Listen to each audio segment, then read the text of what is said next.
Right, new video. Now I've been using my time to frivolously consider how do we come to the conclusion that certain albums are our favourites and other albums that may be regarded by others as 5-star, we just let them pass by the way. So I'm going to start a new series, and I'm going to try to attempt, and it is an attempt, to give you the insight as to how I view favourite albums.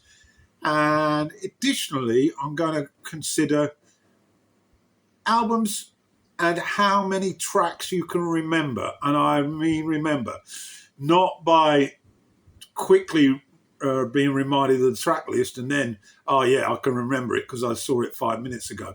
No, you gotta not look at that and really test your recall. Because to be perfectly frank, if you can remember the tracks, there's a good the names of the tracks, there's a good chance that you will have played that album quite a bit and it's likely to be in one of your top favourites. However, the brain is a strange animal, and sometimes we come up with favourite albums that we can't recall any of the tracks. And that possibly reflects on our desire to be liked and appreciated by others. You know, if an individual really loves this album and you can concur with that, then that gives a sort of a feeling of mutual likeness. That's not the word I was looking for. So that's what I'm going to do, and I'm going to try and shoot through year by year. And let's get on with it. So here goes then. We're starting off at 1967, and I was at the tender age of 13. To be honest, music wasn't really the top of my priority when I was 13. It was sport, playing football, watching football, playing cricket, watching cricket, tennis as well. I was familiar with music. I enjoyed listening to the radio, certainly when I was a bit younger. All those Beach Boy hits that came over the radio in the early 60s, Beatles stuff, of course. But we're talking about my passion for music. So when considering the top 3 albums from 1967 at that time, not now, I've actually stretched out the time to consider to 3 years. So it's year release 67, 68, 69. That takes me to 16 when certainly music was high on my agenda. And the 3 albums that I've decided were most impactful at that time that were released in 1967 are as follows. At number 3, Axis Bold as Love. I got this album for very cheap, £1, I think. It wasn't on the original release track records, but that didn't worry me. But as soon as I got it, I started to play it. Mainly because I hadn't got the debut, lack of money really. But Castle Made of Magic, Spanish Castle Magic, sorry. Castles Made of Sand, too many castles here. If 6 Was 9, Little Wing, the closing track, Bold as Love. These all were scattered amidst my brain. And that's why I'm selecting it at 3. The second album, surprisingly, was, again, I owned this particular album, was The Velvet Underground with Nico, featuring Andy Warhol. And it had his distinctive sort of tongue on the front of it, I seem to remember. And although I wouldn't say I fell in love with this album, certain tracks were hot on the turntable, so to speak. And they included I'm Waiting for My Man, Femme Fatale, and Heroin. Heroin particularly caught my ear.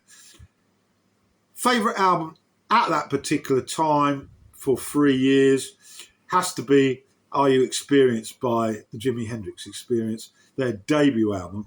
And I actually got a copy of this on videotape. I never actually bought it on vinyl, but I had it on videotape, and it was constantly on.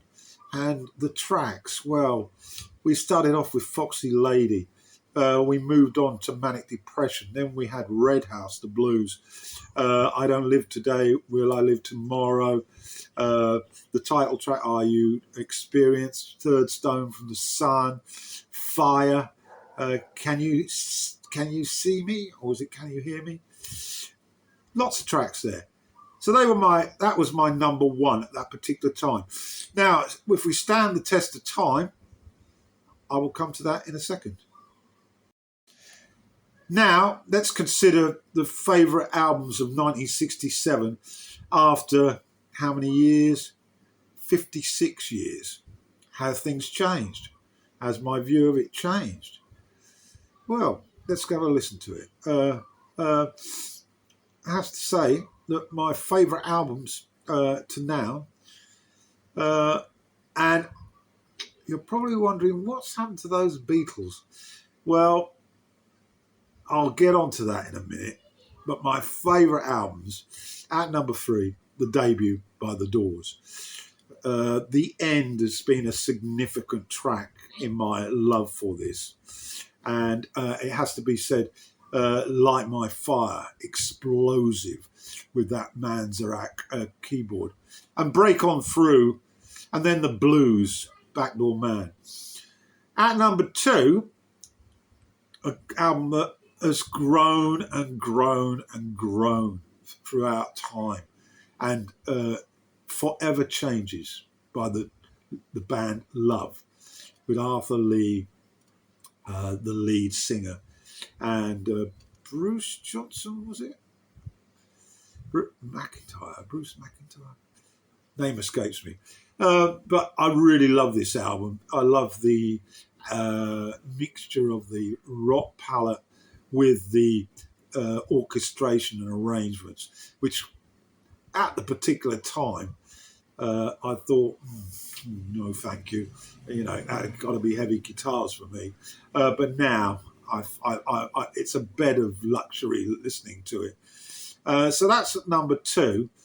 At number 1, though, it's the same album that I chose for way back when, 30 odd years ago. Still at number 1, my favourite album from that year is Are You Experienced by Jimi Hendrix Experience. You know, I've never owned this album on vinyl, but it's always had a frequent player on my playlist. Okay, so that's the second part of this video. Now, the third part, it focuses on memory, very much on memory, and it's about relative how many tracks can you remember from albums released in 1967. And these have to be related to the total number of tracks. And there has to be at least 5 tracks, okay? Because we can easily remember 3 tracks, 2 tracks, and probably 4. But when there's more than that, 5 tracks, our memory is dictated by how familiar the song is and how much we love it, I believe. Or not necessarily how much we love it, but how much we have heard it. So I'm going to go quickly through a top 10 here. And I could remember sort of 4 tracks from these. At 10, Forever Changes by Love. 9, I selected The Doors, the debut. At 8, Velvet Underground with Nico. At 7, interesting choice, Songs of Leonard Cohen. Now, I do remember a few of these tracks, mainly because at that particular time I had a huge crush on this young girl who was a little bit younger than me. And this was probably, I was about 18, and she was 15, I think. And she had Leonard Cohen on every time I went there. She was passionately into her bed sitting room listening to Suzanne, Sisters of Mercy, and So Marianne, or whatever it's called. So that's why that's at 7. 6, I've actually grown to like that album, by the way. At 6, Disraeli Gears. Now, by Cream.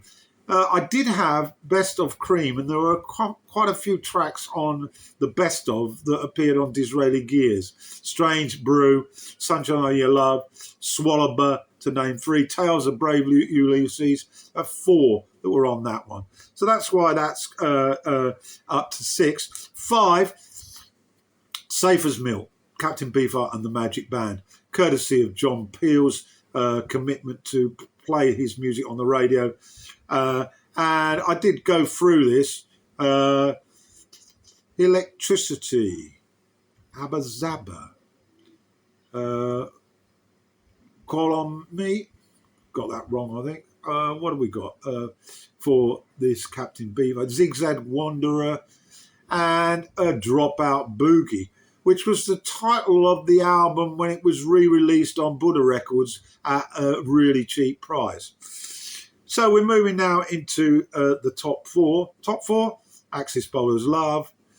Top 3, Magical Mystery Tour by the Beatles. Yeah, I got there eventually. Strawberry Fields Forever, All You Need Is Love, Penny Lane, Hello Goodbye, and what else? The Fall on the Hill, and the Walrus song. Yeah, what's it called? I Am the Walrus, of course. Memory is escaping me. And then moving on to second, I Experienced. I've gone through those tracks, so I know virtually all of them. Possibly forgot one on the second side. And then the top of the tree is Sgt. Pepper's Lonely Heart Club Band. I can just about name every track on here, and let me see if I can remember them. Sgt. Pepper's Lonely Heart Club Band started. Then it was With a Little Help from My Friends. Next up was Lucy in the Sky with Diamonds.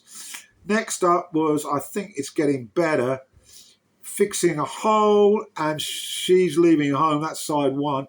Side 2, For the Benefit of Mr. Kite. Sorry, I think Within You, Without You comes before that, and For the Benefit of Mr. Kite was on the end of side 1. Within You, Without You, Good Morning, Lovely Rita, Sgt. Pepper's Lonely Heart Club Band, Reprise, A Day in the Life. I think that's about covered it. So there we have it. Favourite album near its release date, favourite album to now, most tracks recalled by albums all from 1967. Have a go. I'm going to go through all the years, so it could be an interesting memory recall. That's my lot.